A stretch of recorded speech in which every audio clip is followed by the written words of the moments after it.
Bonjour à tous, merci de nous accueillir ici, puis merci du coup de donner la parole aux étudiants. Donc moi je suis Lucie Garcin, je suis la présidente de l'ISNAR-IMG, l'intersyndicale nationale autonome représentative des internes de médecine générale. Et du coup je suis interne de médecine générale à Lyon cette année. Bonjour, je vous remercie également de nous accueillir. Antoine Redley, je suis le président de l'ISNI, l'intersyndicale nationale des internes. Avant ma vie syndicale, j'étais interne en médecine du travail à Lyon. J'espère récupérer cette vie à la fin de mon mandat.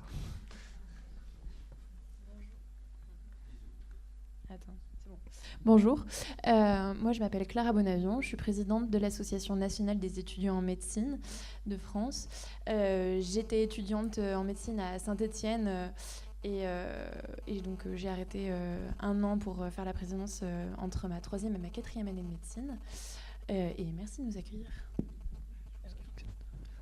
Bonjour à tous, je m'appelle Édouard Lecartier, je suis étudiant en chirurgie dentaire à Rennes et je suis président de l'UNECD, c'est l'Union nationale des étudiants en chirurgie dentaire. Merci de nous accueillir, je n'avais pas forcément prévu de venir vous parler, mais c'est avec plaisir.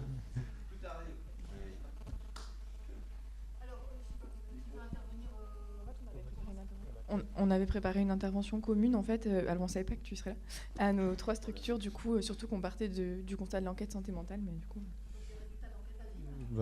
Du coup, en fait, donc des fois on a quelques désaccords, mais s'il y a bien quelque chose sur lequel on est d'accord, c'est sur les risques psychosociaux qui nous touchent vraiment toutes nos structures, tous nos adhérents.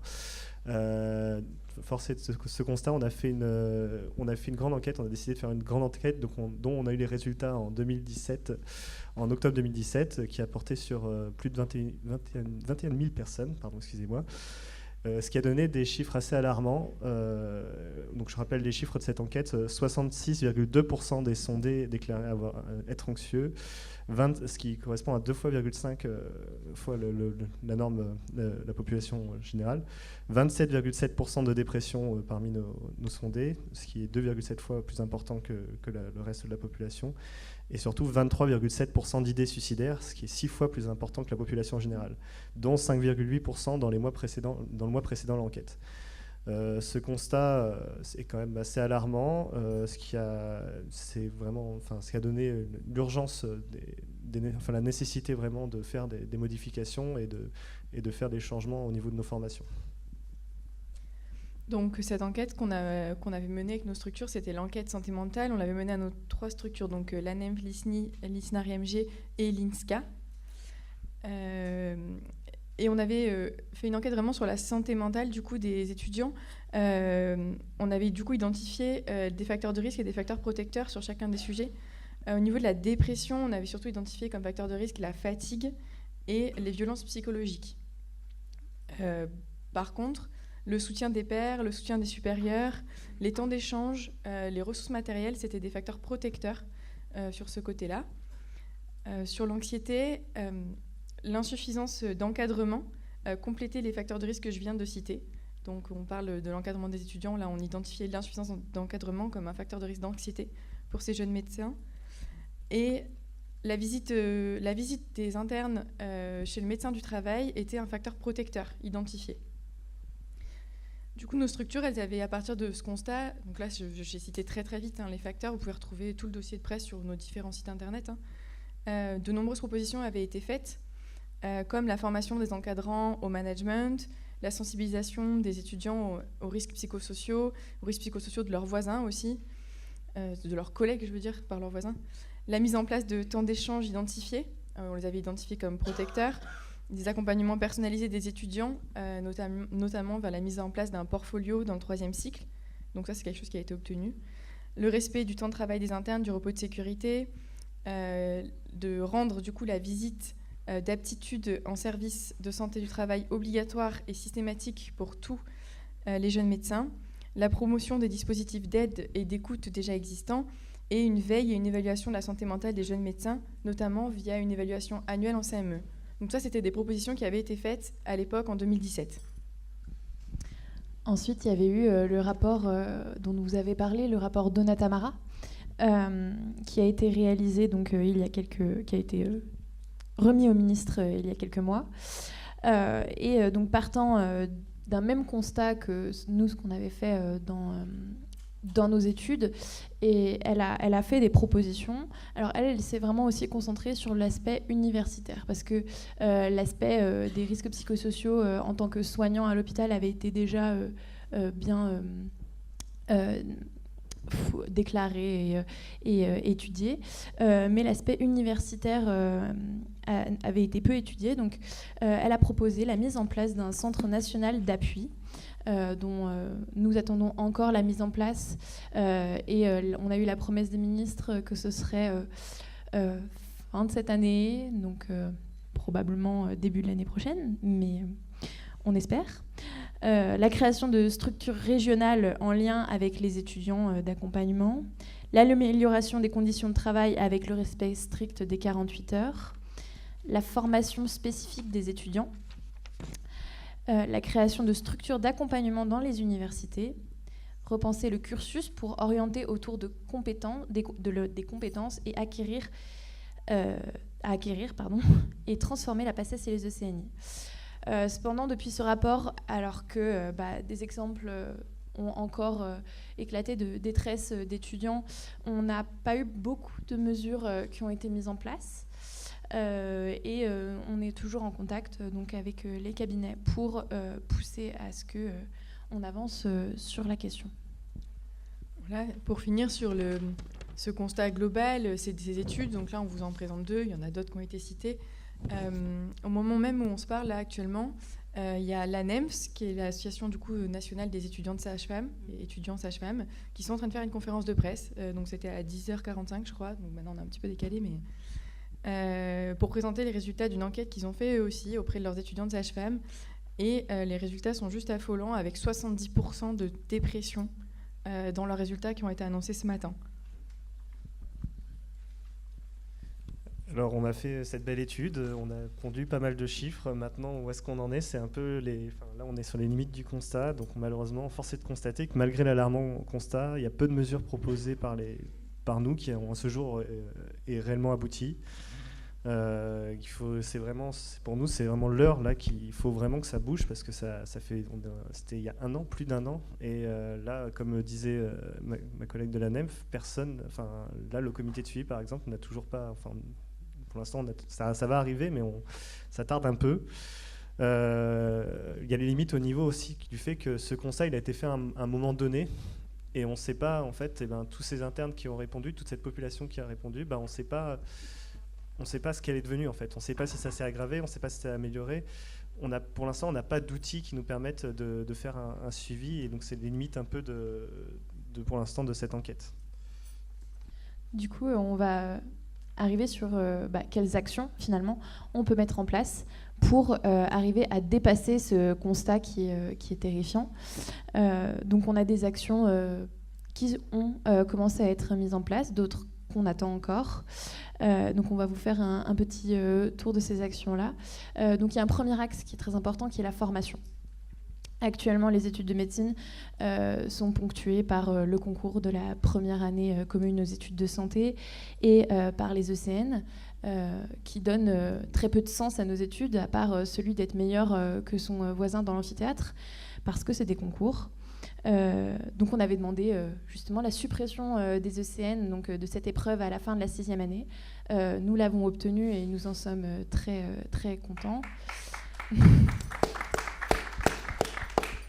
Avec du coup des études qui sont bien plus recentrées sur qu'est-ce que je veux faire plus tard, une réflexion sur mon projet professionnel pour avoir du sens et travailler pour mon métier plus tard et pas travailler pour être meilleur que mon collègue. On est sur la même perspective au niveau de la réforme du premier cycle qui actuellement a été annoncée avec la suppression de la PACES et du numerus clausus. On veut arriver à un modèle sans concours, à un modèle bien plus humain. On est actuellement en pleine négociation, vous avez peut-être pu le voir sur les différents médias. Mais on espère arriver à obtenir gain de cause.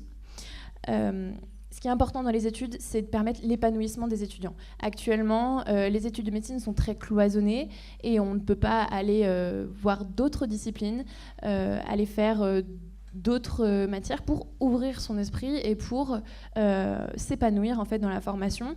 Donc on voudrait vraiment avoir des études qui sont bien plus épanouissantes parce que plus ouvertes sur l'université et sur le monde, avec une pédagogie qu'il faut bien sûr améliorer parce qu'on n'en peut plus des amphithéâtres. C'est pas comme ça qu'on apprend. Et c'est comme ça qu'on se détache des professeurs et c'est comme ça qu'on se retrouve isolé. Et pour ça, il faut former tout simplement les professeurs à de la pédagogie innovante. Pareil, il faut mettre en place la simulation parce que avec l'adage « jamais la première fois sur le patient », c'est aussi des choses qui peuvent mettre en difficulté les étudiants, les mettre dans un certain stress, leur faire vivre des événements qui ne sont pas faciles. Donc la simulation doit vraiment prendre toute sa place dans notre formation. Et puis, il y a aussi les régimes spéciaux d'études, c'est-à-dire qu'on adapte la formation à chaque étudiant. Un étudiant qui est sportif professionnel, un étudiant qui a une pathologie, un étudiant qui désire aller faire des stages à l'international ou qui a un engagement à côté de ses études. Il faut qu'il puisse adapter ses études à cet engagement-là pour pouvoir réaliser les deux et pouvoir s'épanouir dans ses études. Et puis enfin, c'est une implication de tout le monde dans la formation et aussi des doyens pour condamner aussi toute remarque sexiste, discriminatoire de tout professeur. Le fait d'être professeur ne donne pas tous les droits.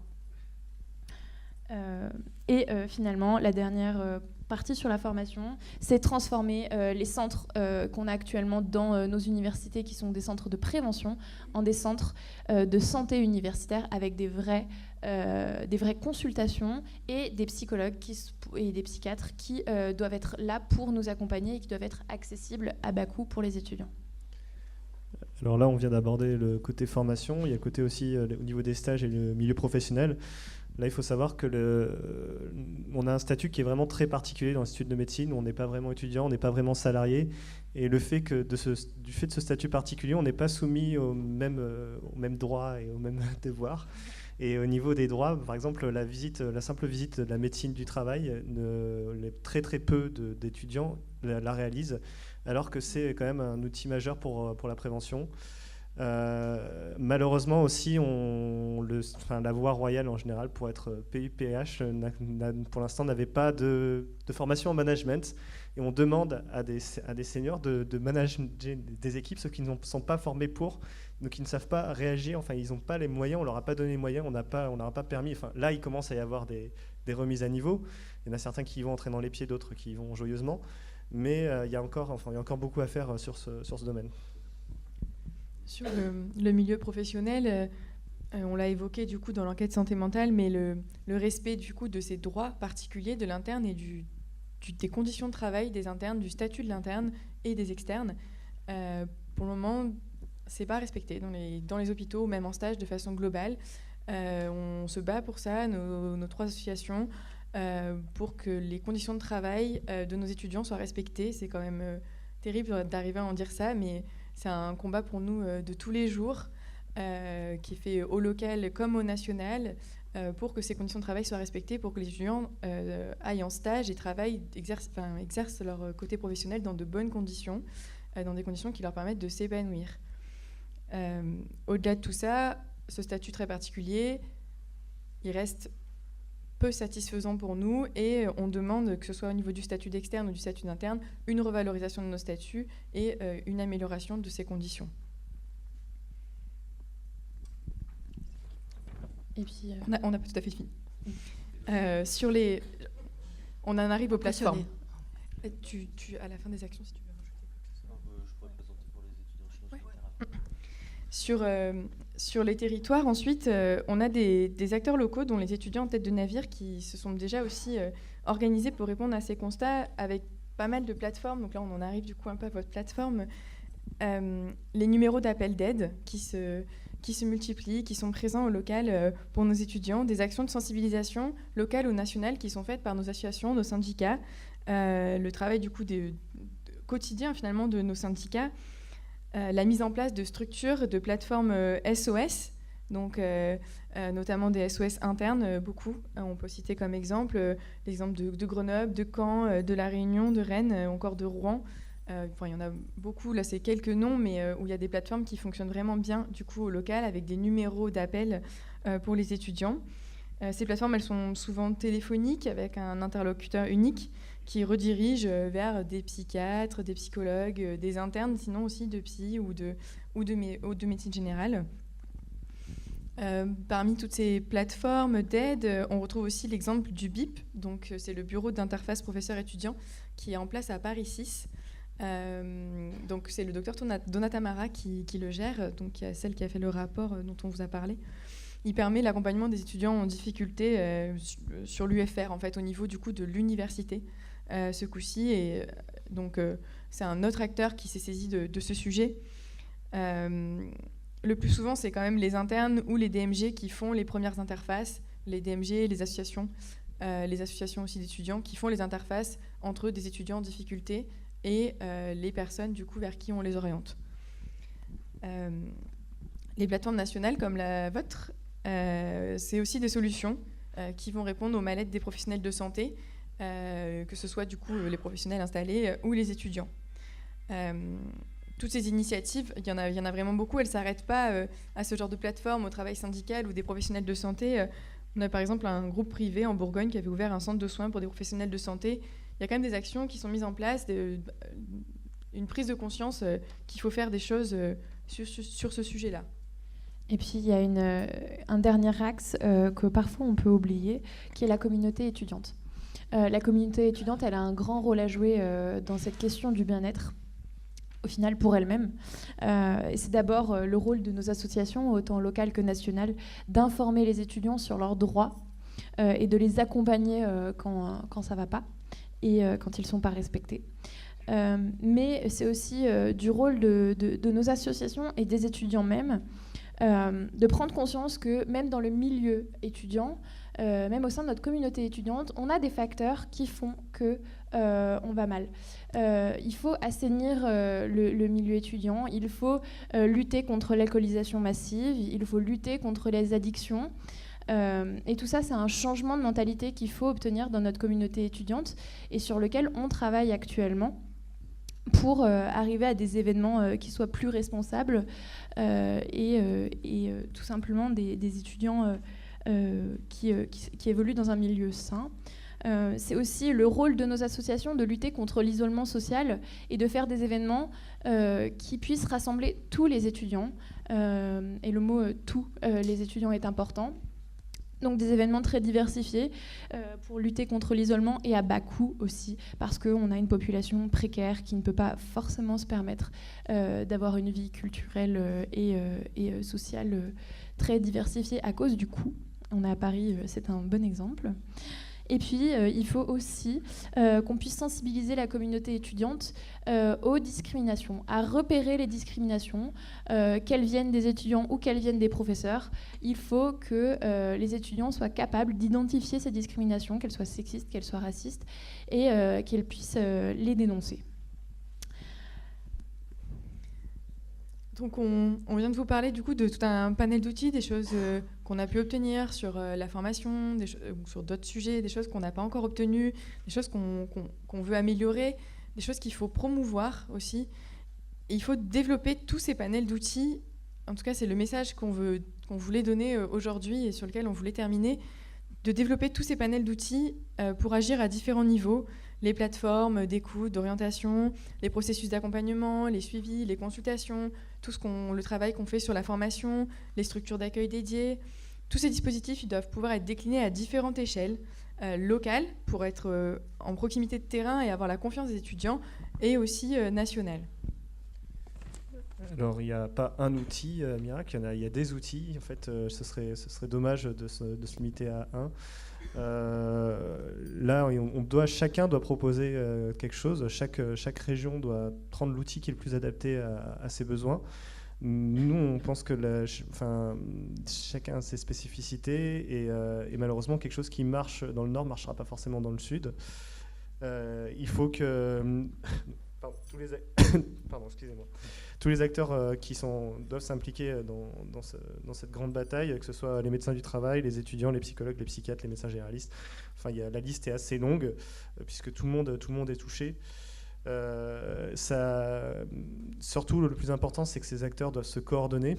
Parce que si on fait tous quelque chose dans notre coin, et ben, malheureusement, il y a des chances que ça échoue parce que surtout, le fait de ne pas s'en parler, le fait on aura moins de visibilité.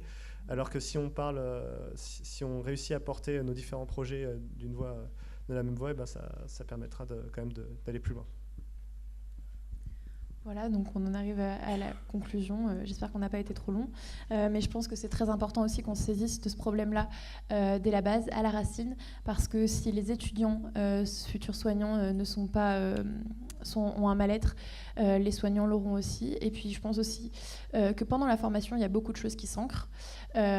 Et que si on vit une formation sans mal-être, avec du bien-être, on sera peut-être plus ouvert au monde, on arrivera peut-être à travailler bien mieux en coopération, autant avec les professionnels de la même discipline qu'en interprofessionnalité. Donc je pense que même pour le système de santé actuel, il est très important qu'on se saisisse de la question. Merci. Merci. Merci à tous les trois pour cette intervention à 3 voix remarquable. Moi, je suis impressionnée par votre maturité, le recul que vous avez par rapport à toutes les problématiques des soignants. Impressionnée aussi par la qualité de l'enquête que vous avez faite alors que vous êtes interne et que vous passez des nuits à l'hôpital, etc. etc. Donc, bravo pour tout ça. Je vais laisser la parole, si tu le souhaites, à votre collègue, notre collègue dentiste, parce que c'est important qu'on ait aussi tes remarques et qu'on puisse articuler toutes les différentes professions. Je pense à la PACES. Je te laisse libre champ. Ok, alors au niveau de l'UNECD, donc l'Union nationale des étudiants en chirurgie dentaire, on a entrepris à peu près la même démarche de faire une enquête pour avoir un petit peu des chiffres sur le bien-être ou le mal-être de nos étudiants en chirurgie dentaire. Donc on a fait une enquête en mai, les résultats sont sortis en octobre. Vous pouvez trouver notre dossier de presse pareil sur notre site internet si ça vous intéresse. Le constat est assez alarmant au niveau tout comme chez les étudiants en médecine. Je pense que c'est quelque chose qui est plutôt partagé, ce constat au niveau de tous les étudiants en santé. On le constate également chez les étudiants en sage-femme, les infirmières. Voilà, c'est quelque chose de partagé, ce mal-être. Je pense qu'il faut qu'on avance tous ensemble dans ce sens. J'ai quelques chiffres, par exemple, si ça vous intéresse. On a réussi à sonder 45% des étudiants en chirurgie dentaire. 843 ont été victimes ou témoins de sexisme durant leurs études par le corps enseignant. 70% ont été témoins ou victimes de dévalorisation ou infériorisation par des enseignants, ce qui est quand même très très alarmant. Donc on a pas mal d'axes de travail sur lesquels on va pouvoir avancer. Au niveau de l'UNECD, on a la chance d'avoir assez peu d'étudiants et peu d'UFR. Il y a 16 UFR d'odontologie en France, donc on a entrepris la démarche d'aller rencontrer chaque doyen et chaque chef de service pour essayer d'aller appuyer les résultats locaux. C'est-à-dire qu'en fait, actuellement, on est en train d'analyser tous les résultats, ville par ville, pour essayer de montrer à chaque doyen et chaque chef de service quels sont les problèmes de mal-être dans son UFR, afin qu'il puisse mettre en place des solutions adaptées à son UFR. Je dis ça, c'est parce qu'on a la chance d'avoir un effectif assez réduit d'étudiants, donc on peut entreprendre ça.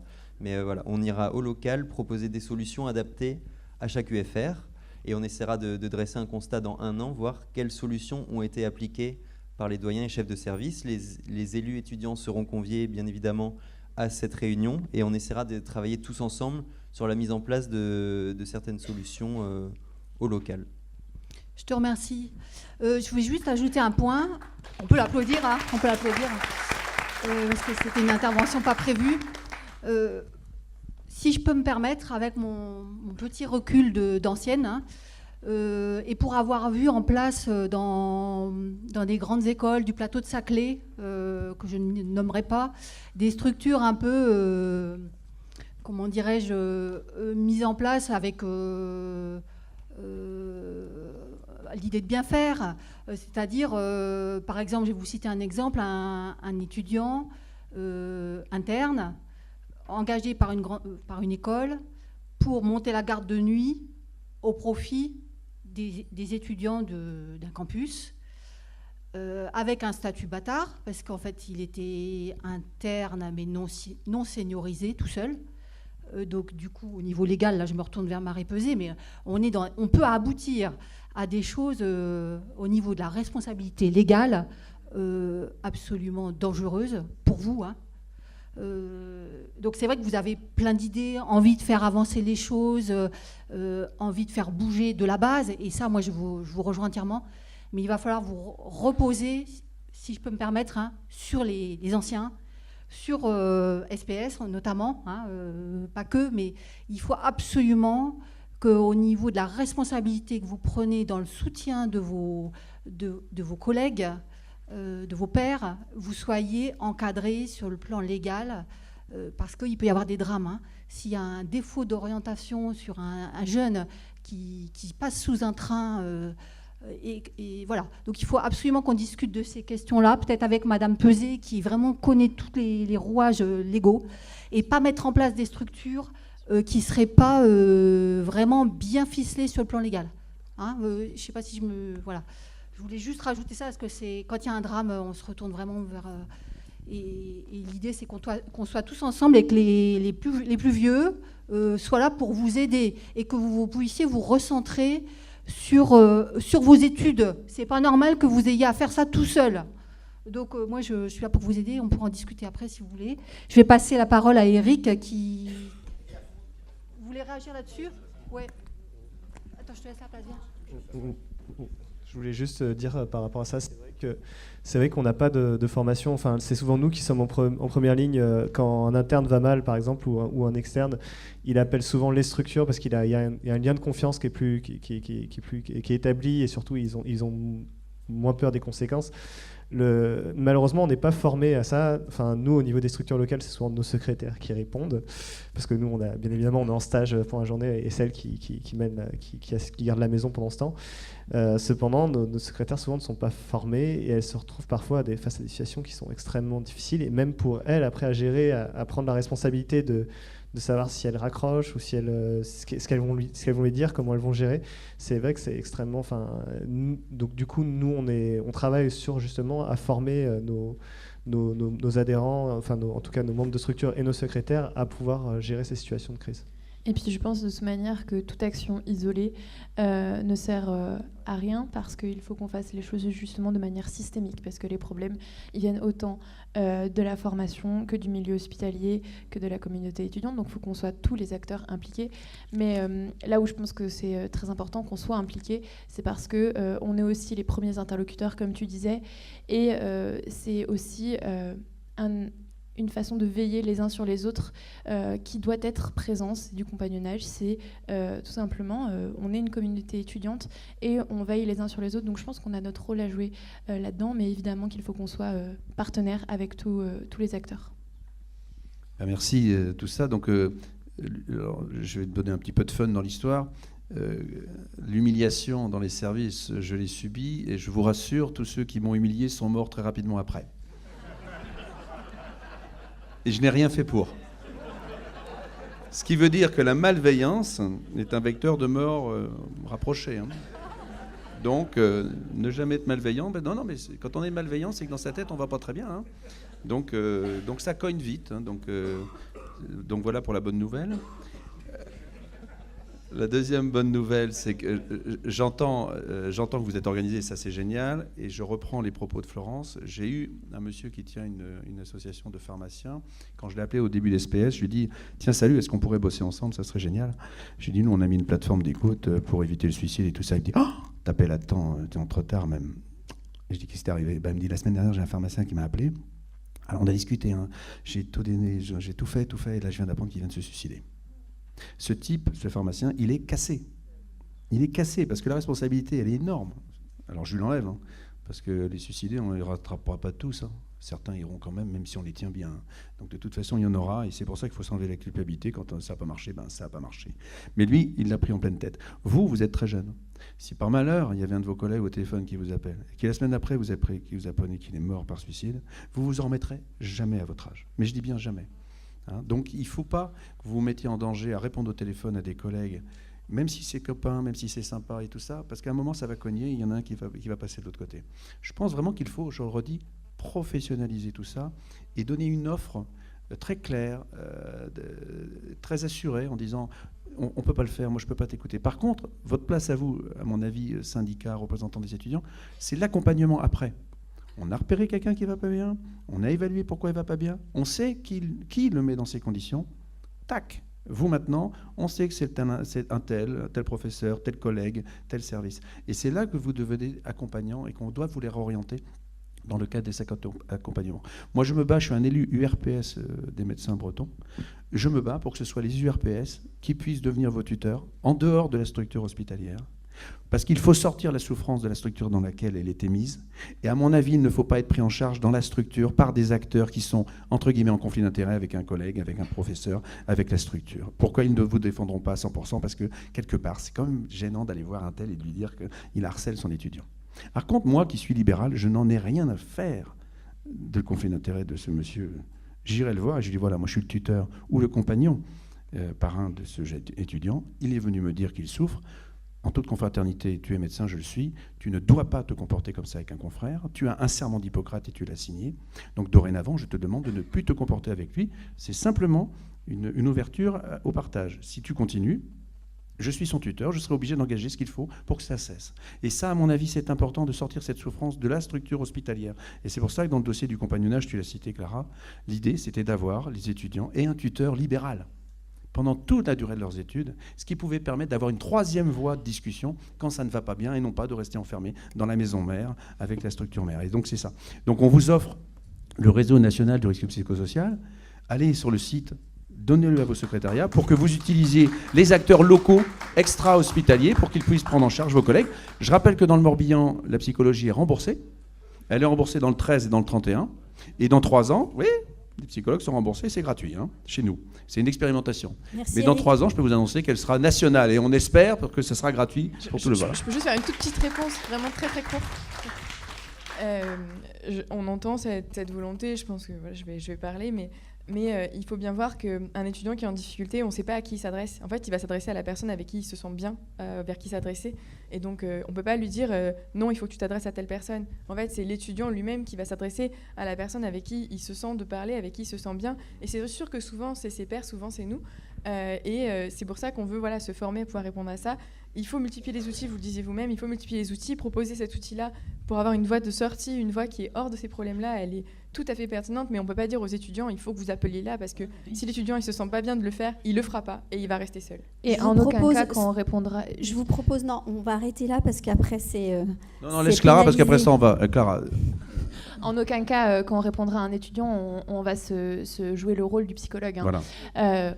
Ce qu'on veut dire par là, c'est qu'il faut qu'il y ait plusieurs points d'écoute, qu'il y ait plusieurs points d'appel en fait, de venue, d'entrée des étudiants, et ensuite, de toute manière, nous, on redirige vers les structures qui sont compétentes. Mais il faut absolument qu'il y ait plusieurs points d'entrée de ces étudiants-là. C'est toujours une redirection qu'on effectue. Donc on le fera dans le...